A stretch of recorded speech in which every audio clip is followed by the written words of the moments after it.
여러 종류의 그릇들이 있습니다. 금그릇도 있고 은그릇도 있고 또 나무로 만든 그릇이 있는가 하면 질그릇도 있습니다. 오늘 본문에서는 이렇게 많은 그릇 가운데에서 주인이 특별하게 귀히 쓰는 그릇, 또 그렇지 않은 그릇, 그런 것들이 어떤 것인가 하는 것을 말씀해 주고 있습니다. 오늘 이 말씀을 듣는 우리 모든 밴쿠버 영성교회 성도님들이 하나님께서 귀히 쓰는 그런 그릇이 꼭 되시기를 주님의 이름으로 축복합니다. 옆에 있는 분들과 인사합니다. 귀히 쓰는 그릇이 되시기를 바랍니다. 예, 사람을 가르쳐서 그릇으로 비유하는 것은 아마도 동서고금을 막론하고 모든 사람들이 다 비슷하게 가지고 있는 생각인 것 같습니다. 보통 배포가 크고 그리고 아주 호탕한 사람, 그리고 아주 넓은 마음을 가지고 큰 일을 하는 사람을 가르쳐서 그릇이 크다 이렇게 말합니다. 그런가 하면 반대로 아주 마음이 좁고 속이 좁아서 삐쭉빼쭉 이렇게 하는 사람들을 흔히 간장 종지 같다, 간장 담는 조그마한 그릇과 같다 이렇게 표현하기도 합니다. 여러분 어떻습니까? 평소에 사실 때 아주 큰 그릇처럼 그렇게 대우를 받고 그런 말을 들으면서 아주 큰 그릇이다 이런 말을 듣습니까? 아니면 반대로 간장 종지만큼 이렇게 아주 쫌팽이같이 조그마한 사람이다 이런 말을 듣고 사는가 한번 묻고 싶습니다. 이렇게 간장 종지같이 그 속이 좁은 사람들을 가리켜서 아주 속 좁은 사람 이렇게 말하면서 또 우리 한국말에는 밴댕이 소갈딱지라는 말이 있습니다. 밴댕이라는 아마 어류 가운데 하나인데 아주 성질이 급한 조그마한 그런 어류의 이름입니다. 속이 아주 좁아서 그 소갈딱지 내장도 아주 적습니다. 그 밴댕이라고 하는 물고기 자체가 작은 물고기인데 손바닥만 하다고 하는데 그보다도 훨씬 더 그 속에 있는 내장은 훨씬 더 적어서 그거를 가리킬 때 밴댕이 소갈딱지다 이렇게 말하는 겁니다. 그러니까 이렇게 속이 작고 속이 좁은 그런 물고기인데도 불구하고 또 스트레스를 많이 받는 그런 물고기랍니다. 그래서 사람에게 잡히면 그냥 속에서 성질이 나서 견디질 못해가지고 자기가 자기한테 화가 나서 어떻게 하다가 파라락 튀고는 금방 죽어버리는 그런 생선 가운데 하나랍니다. 그래서 우리 사람들 가운데서도 마음이 아주 특별히 성질이 급하고 성질이 못되고 성질이 편협하고 쉽게 토라지고 이런 사람들을 가리켜서 밴댕이 소갈딱지다 이렇게 말합니다. 아마 여러분들하고는 아무 관계가 없는 그런 말을 제가 하는 것 같습니다. 전혀 나는 상관이 없다 이런 표정으로 여러분들이 듣고 계십니다. 저도 그렇습니다. 전혀 밴댕이 소갈딱지하고는 저하고 관계가 없습니다.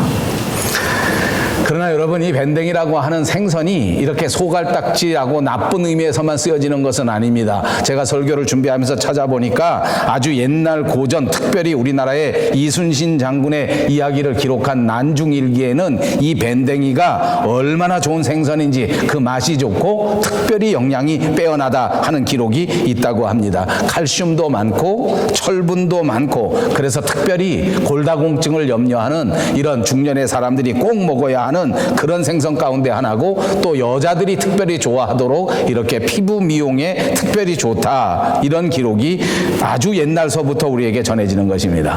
그러니까 아마 밴댕이가 말을 할 줄 안다고 하면 자기들이 사람들이 속 좁고 자기들이 편협하고 자기들이 잘못됐는데 어째서 나를 들먹이고 밴댕이 소갈딱지라고 하느냐 아마 스스로 자존심이 크게 상할 일이 아닌가 싶습니다.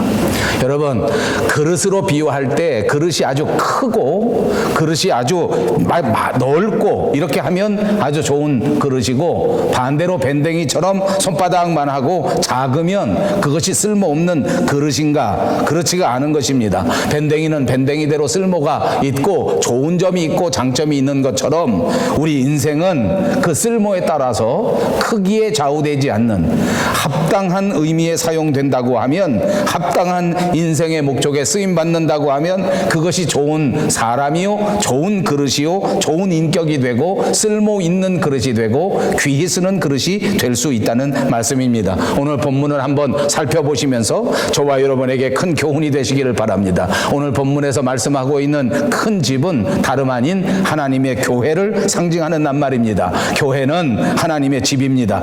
그래서 하나님과 우리 우리 성도와의 관계는 한 집안에서 가족들이 이루는 관계, 그러니까 가족 관계입니다. 예수 그리스도를 믿게 되면 우리는 하나님의 자녀가 되는 것입니다. 그러므로 우리들에게는 하나님께서 아버지가 되신다고 하는 사실을 믿어야 할 줄로 믿습니다. 하나님은 우리의 아버지가 되셔서 우리 모두의 삶을 책임지시고 우리의 모든 삶을 인도해 주시는 분입니다. 자녀가 필요한 것을 아버지에게 구하는 것처럼 우리 믿는 사람들은 기도를 통하여 우리의 필요를 하나님 아버지께 구하고 하나님 아버지께 청구할 수 있다는 말입니다. 진짜 성도가 되면 이렇게 하나님과 가족 관계가 형성되므로 하나님이 아버지가 되는 그 하나님의 자녀로서 누릴 수 있는 이 세상의 모든 기쁨과 모든 행복과 모든 안정감을 누리게 될 줄로 믿습니다. 그리고 하나님의 자녀가 되면 결정적인 특징이 있는데 그것은 하나님이 아버지요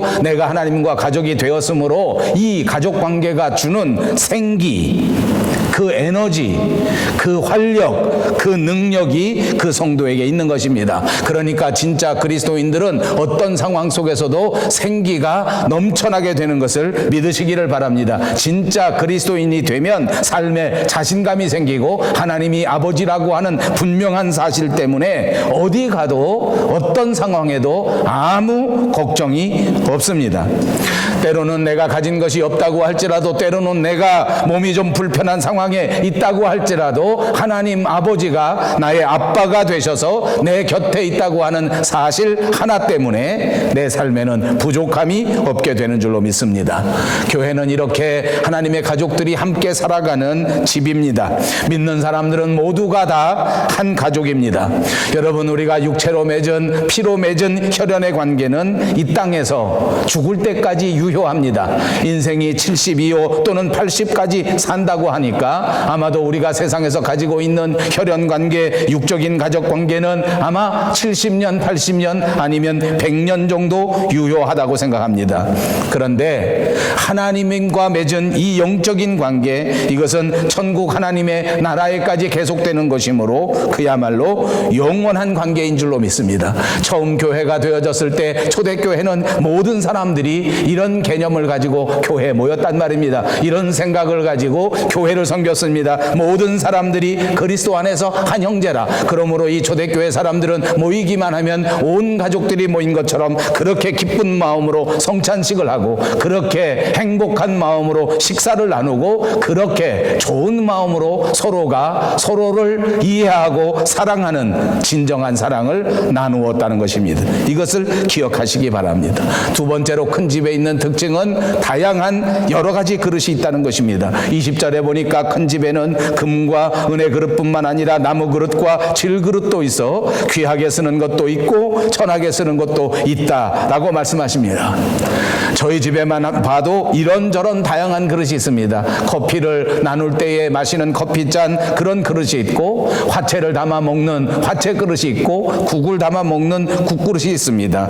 이런저런 정말 다양한 그릇들이 집에 준비되어 있습니다. 하나님의 집인 교회에도 마찬가지입니다. 정말 다양한 이런저런 성도들이 소속되어 있다 그 말입니다. 그러므로 여러분 착각하지 마십시오. 한 교회 안에 나와 똑같은 사람은 절대 없습니다. 나 같은 사람은 우리 교회 안에 없는 것뿐만 아니라 온 세상 안에 절대 한 사람도 없습니다. 그러니까 다양한 여러 가지 사람이 있다고 하는 것을 인정하는 것이 넓은 사람이요, 큰 사람이요, 폭이 있는 사람이라고 말할 수 있습니다. 성경에 나오는 사람들을 보십시오. 한 사람도 똑같은 사람이 없습니다. 그 성격도, 그 배경도, 그 인품도, 그 신앙도 모두가 다릅니다. 이렇게 성경에 나오는 모든 사람들이 서로 다양하게 다른 것처럼 우리 밴쿠버 영성교회 안에도 이렇게 서로 다른 사람들이 모여 하나님을 섬기고 있다고 하는 사실을 늘 생각해 두시기를 바랍니다. 그리고 세 번째로는 큰 집에는 반드시 귀히 쓰는 그릇이 있고 천하게 선하게 쓰는 그릇이 있다고 하는 사실입니다. 여러 가지 그릇이 있습니다. 다양한 그릇이 있습니다. 그 중에 귀히 쓰는 그릇이 있고 천하게 쓰는 그릇이 있다. 그래서 오늘 저는 말씀의 제목을 귀히 쓰는 그릇이라. 우리가 천하게 쓰는 그릇은 생각해 볼 필요도 없습니다. 저와 여러분이 오늘 이 말씀을 통하여 귀히 쓰는 그릇이 꼭 되시기를 다시 한번 주님의 이름으로 축복합니다. 어떻게 하면 귀히 쓰는 그릇이 되겠습니까? 우선 첫째 생각할 수 있는 것이 있습니다. 그것은 집에 있는 그릇이 되어야 합니다. 똑같은 그릇입니다. 똑같은 가치를 가지고 똑같은 크기를 가졌습니다. 그런데 이 그릇이 어디에 있느냐 하는 것은 그 그릇을 결정적으로 좌우하게 되는 것입니다. 술집에 있습니다. 그러면 술집의 그릇이 되는 것입니다. 식당에 있습니다. 그러면 식당에서 쓰는 그릇이 되는 것입니다. 교회에 있습니다. 그러면 교회에서 쓰는 그릇이 됩니다. 세상에는 정말 다양한 사람들이 있습니다. 많은 사람들이 있습니다. 하나님 앞에 귀하게 쓰임을 받으려고 하면 첫 번째로 교회에 있어야 할 줄로 믿습니다. 하나님의 집에 소속되어야 될 줄로 믿습니다. 하나님의 집에서 거하는 그릇이라야 하나님의 일에 사용받을 수 있는 것입니다. 그렇습니다. 생각해 보십시오. 교회에 늘 있는 사람들이 있습니다. 우리가 아는 것처럼 늘 교회에 소속합니다. 늘 교회 일을 중요하게 생각합니다. 늘 교회에 와서 하나님 앞에 기도하고 찬양하고 교회 일을 감당하는 것을 소중하게 생각하는 사람이 있습니다. 그런가 하면 우리 밴쿠버에는 늘 골프장에 가 있는 사람이 있습니다. 골프를 사랑합니다. 운동을 좋아합니다. 골프장에서 만나는 사람들을 좋아합니다. 그들은 골프를 위하여 쓰임받는 사람이 될 것입니다. 노래방에 있는 사람이 있습니다. 그들은 아마도 노래를 위하여 쓰임받는 사람이 될 것입니다. 아무리 귀한 사람이라고 할지라도, 아무리 능력이 많은 사람이라고 할지라도 하나님의 집에 거하지 않으면 다른 용도로 쓰일 수밖에 없다는 것입니다. 하나님의 집에 거하는 여러분들이 되시기를 주님의 이름으로 축복합니다. 집에 있는 그릇이 귀히 쓰는 그릇이 된다는 말입니다. 두 번째로는 깨끗한 그릇이 돼야 됩니다. 집에 귀한 손님이 왔습니다. 얼른 음식을 준비해서 대접해야 되겠는데 비싼 그릇을 내놓고 싶은 것이 아마 사람들의 마음일 것 같습니다. 그래서 비싼 그릇을 찾습니다. 그런데 보관할 때 비싼 그릇은 자주 쓰지 않으니까 그냥 놓아두었는데 보니까 거기 이런저런 오물이 묻었습니다. 그러면 어떻게 하시겠습니까? 아무리 좋은 그릇이라고 할지라도, 아무리 비싼 그릇이라고 할지라도 거기 더러운 것이 묻었다면 거기다 음식을 담아서 소중한 사람을 대접하지는 않는 것입니다. 그러니까 비싼 그릇보다 더 소중한 개념은 사용할 때에 깨끗한 그릇이어야 한단 말입니다.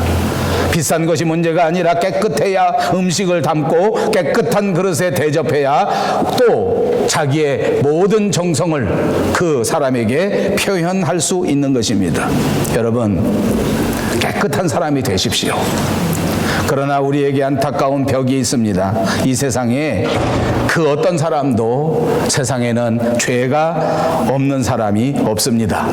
누구든지 죄를 범합니다. 누구든지 죄 가운데 있습니다. 사람의 눈으로 볼 때에는 그 죄가 서로 다를 수 있습니다. 큰 죄가 있고 작은 죄가 있습니다. 용서할 수 있는 죄가 있고 용서받을 수 없는 죄가 있는 것처럼 보여집니다. 그러나 사람의 눈으로 볼 때에는 이렇게 다양한 죄라고 생각할 수 있더라도 그러나 모든 것이 하나님의 눈에는 똑같은 죄인입니다. 그러니까 하나님 앞에서 깨끗한 그릇이 된다고 하는 것은 내가 어떤 죄를 가졌는가, 내가 어떤 죄를 짓지 않았는가 하는 것보다 더 중요한 문제가 있다는 것입니다. 가장 중요한 문제는 이 세상의 모든 사람들이 짊어지고 가는 죄를 어떻게 처리하느냐 하는 것의 문제입니다. 여러분, 우리가 하나님 앞에 쓰임받기 위하여 귀히 쓰는 그릇이 되기 위하여 우리는 우리가 가지고 있는 죄를 어떻게 처리할 것인가 하는 것에 것에 대하여 하나님이 주시는 지혜를 받아야 할 줄로 믿습니다. 성경 말씀 요한일서 1장 7절에 보니까 예수님의 피로 죄 사함을 받는다고 가르쳐 주었습니다. 요한일서 1장 9절에 보니까 하나님 앞에 자백함으로써 우리의 모든 죄가 해결받는다고 말씀해 주셨습니다. 예수 그리스도의 보혈의 피가 우리를 용서하는 것입니다. 그러므로 예수님 앞에 우리의 죄를 고백하고 예수님 앞에 우리의 죄를 용서해 달라고 구하면 하나님께서는 우리의 죄를 사하여 주시고 우리를 깨끗하게 하시고 우리의 심령을 청결하게 만들어 주시는 줄로 믿습니다. 그렇습니다. 여러분, 하나님께서 성령으로 저와 여러분을 깨끗하게 만들어 주시는 것을 믿으시기를 바랍니다. 그러므로 깨끗한 사람이 되어 하나님 앞에 귀히 쓰는 그릇이 되고자 하는 사람은 반드시 하나님 앞에 우리의 죄를 내어놓고 우리의 부족함을 내려놓고 하나님께 용서함을 구하는 사람이 되어야 될 줄로 믿습니다. 하나님께서는 거룩하신 분이기에 반드시 거룩한 사람을 사용해서 거룩한 하나님의 일을 이루시길 원하시는 분입니다. 저와 여러분이 하나님의 교회를 섬기고 하나님의 나라를 확장하는 일에 쓰임받기 원한다면 우리는 모두가 다 하나님 앞에 거룩한 자가 되어야 한단 말입니다. 하나님 앞에 우리의 죄를 내려놓고 용서를 구하는 지혜로운 성도들이 되셔서 반드시 귀한 그릇이 되시기를 바랍니다. 세 번째로 귀히 쓰는 그릇은 주인의 쓰심에 합당한 그릇이 되어야 한다는 것입니다. 주인이 쓰시려고 할 때에 그 그릇이 합당한 그릇이어야 됩니다. 물을 담으려고 하면 물 담기에 합당한 그릇이 돼야 된다 그 말이에요. 밥을 담으려고 하면 밥 담기에 합당한 그릇이 돼야 쓰임을 받을 수 있다 그 말이에요. 아무리 비싼 그릇이라도 아무리 치장을 많이 한 그릇이라도 밥 담기에 합당하지 못하면 밥그릇이 되지 못하는 것입니다. 우리 사람은 세상에 살아가면서 부족한 점이 많습니다. 자기 자신이 하나님 앞에 어떤 그릇으로 쓰임받는가 하는 것을 생각하지 못한 채 다른 사람이 어떻게 쓰임받는가 하는 데에만 온갖 관심이 집중되어 있습니다. 그리고 나는 왜 저렇게 사용받지 못하는가, 나는 왜 저렇게 쓰임받지 못하는가 하는 것 때문에 속상해하는 사람들이 많습니다. 그렇게 하지 마십시오. 하나님 쓰시기에 합당한 그릇이 되기만 하면 하나님이 필요에 따라 우리를 사용해 주실 줄로 믿습니다. 그리고 귀히 쓰는 그릇이 되기 위하여 네 번째로는 준비된 그릇이 되어야 된다고 오늘 본문에서 말씀하고 있습니다. 그렇습니다. 하나님의 역사는 우리에게 분명하게 가르쳐 줍니다. 하나님 앞에 쓰임받기 위하여 철저하게 준비해야 된다는 것입니다. 하나님은 모세를 이스라엘의 위대한 지도자로 사용하시기 위해서 무려 80년 동안을 준비하셨습니다. 노아는 홍수를 준비하기 위하여 무려 120년 동안 그 어떤 사람도 도와주지 않는데 그 어떤 사람도 이해해주지 않는데 홀로 120년 동안 그 방주를 준비하지 않았습니까? 세례 요한도 예수님이 오시는 것을 준비하기 위하여 광야에 나가서 그야말로 광야의 삶을 살았습니다. 사막 같은 그곳에서 모든 외로움을 극복하고 오로지 하나님의 사역에 쓰임받기 위해서 준비했단 말입니다. 여러분, 이렇게 하나님의 일을 위하여 쓰임받기 위하여 준비할 때 무엇을 준비해야 하겠습니까? 그것은 바로 영역입니다.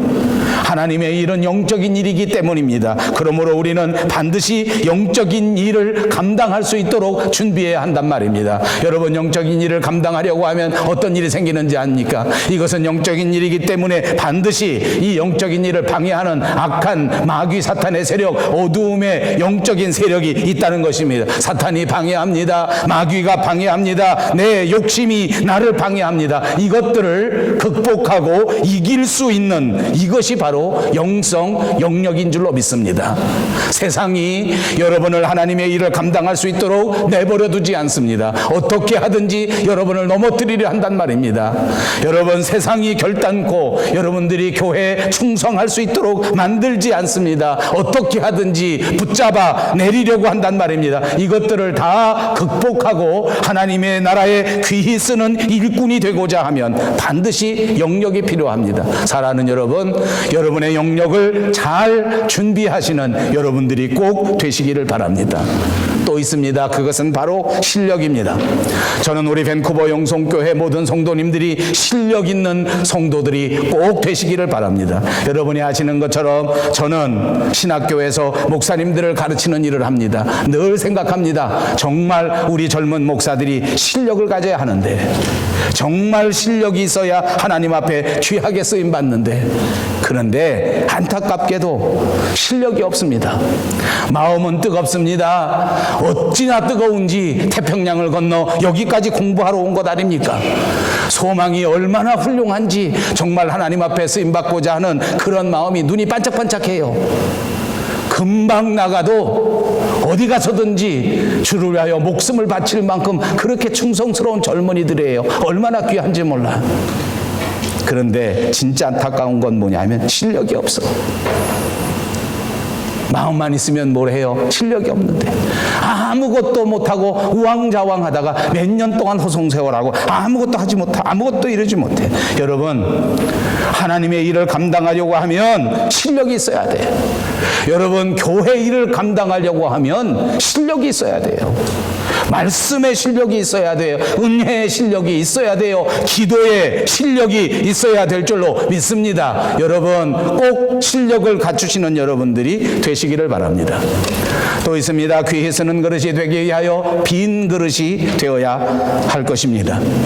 톨스토이가 쓴 유명한 소설 가운데 사람에게는 얼마만큼의 땅이 필요한가라는 단편 소설이 있습니다. 아마 여러분 많이 들은 이야기일 것입니다.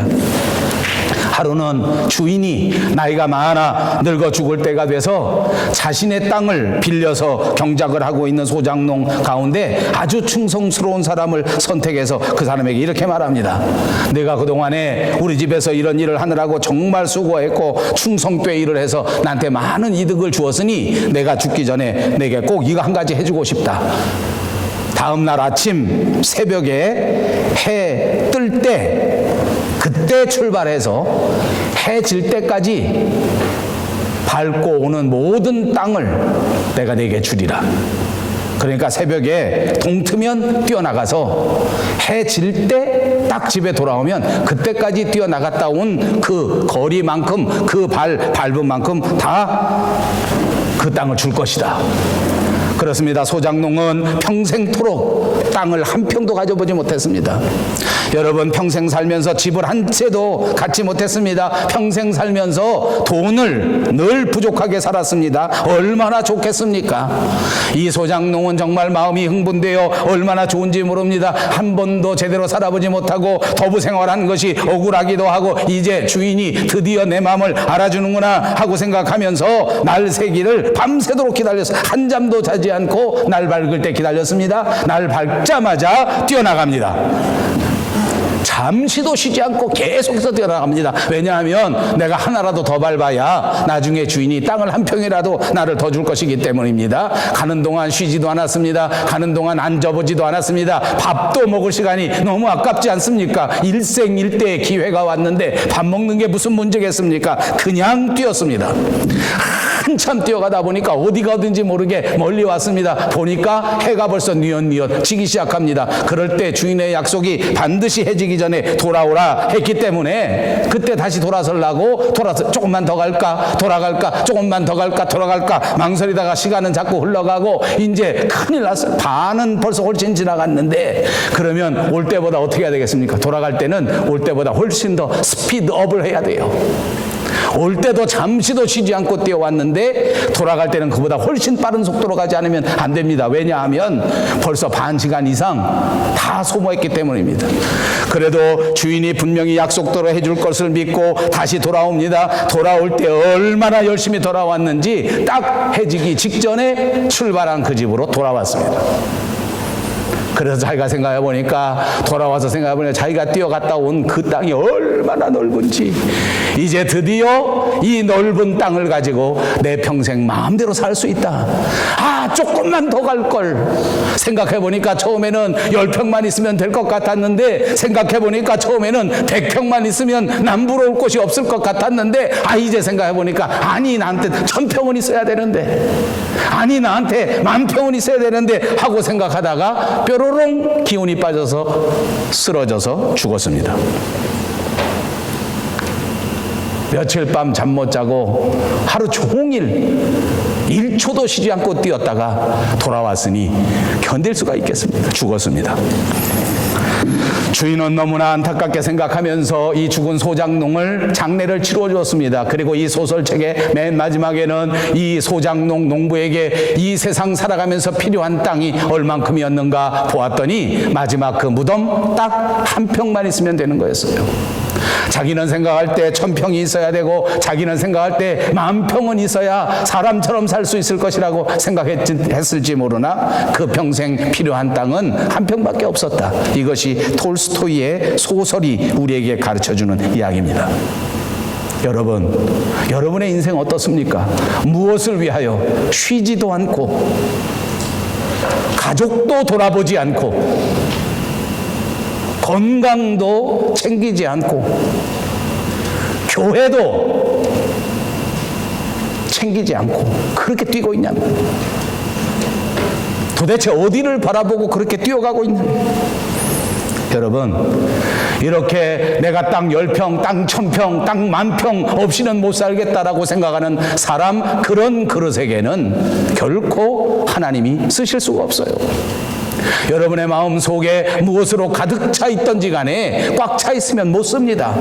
돈의 욕심으로 가득 차 있습니다. 돈만 생각하면 세상 모든 것을 다 버릴 준비가 되어 있지 않습니까? 그런 사람은 결코 하나님 앞에 쓰임받지 못합니다.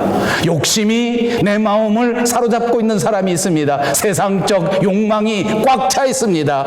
이 육체적 욕망이 가득 차 있는 사람에게는 결코 하나님이 귀히 쓰실 수가 없습니다.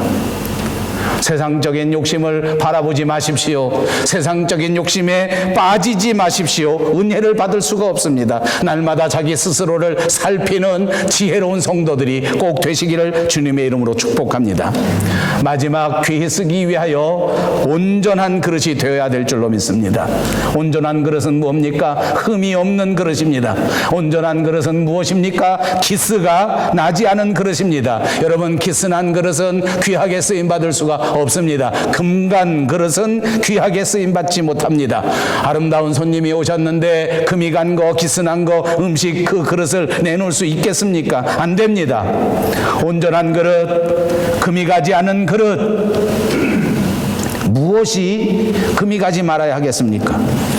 우선은 여러분의 육체가 금이 가질 말아야 합니다. 육체가 건강하지 못하면 하나님 앞에 쓰임받지 못합니다. 여러분의 정신도 건강해야 합니다. 마음의 상태가 미움, 다툼, 시기, 질투가 가득 차 있는 한 하나님 앞에 쓰임받지 못합니다. 내려놓으십시오. 미움도, 분노도, 스트레스도 내려놓으십시오. 이것이 여러분의 그릇을 금가게 하는 것처럼 여러분의 모습을 금가게 만들어 하나님이 사용할 수 없게 만드는 것입니다. 여러분, 마음을 관리하십시오.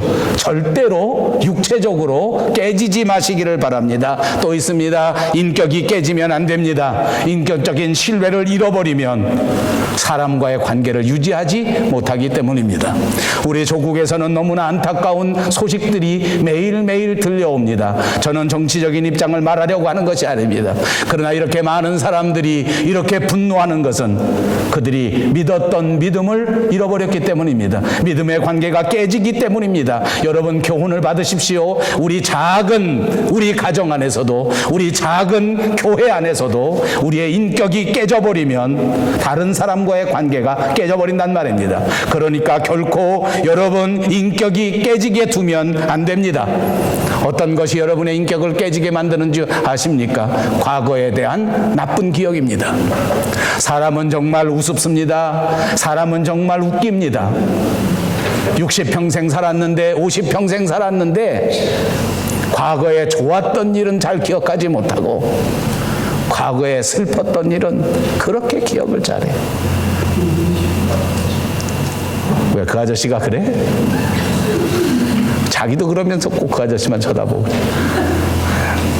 3살 때 가슴 아팠던 거 지금도 기억하더라고. 우리 형님은 거기가 그래? 맞아. 맞아. 조 집사님은 5살 거밖에 기억 못해. 저 머리가 5살 안 돼. 근데 송 집사님은 3살에서 알아서 도끼인 객기이야. 맞아. 보니까 벌써 60이 넘었는데 자기 유치원 다닐 때 엄마가 섭섭하게 해준 거 안 잊어버리더라고. 그걸 신학자들이 가르칠 때 과거에 쓴 뿌리다 그래요. 쓴 뿌리. 우리 속에 쓴 뿌리가 우리의 인격을 기스나게 만들어버리는 거예요. 또 우리 인격이 기스나는 건 뭔지 압니까? 욕심입니다.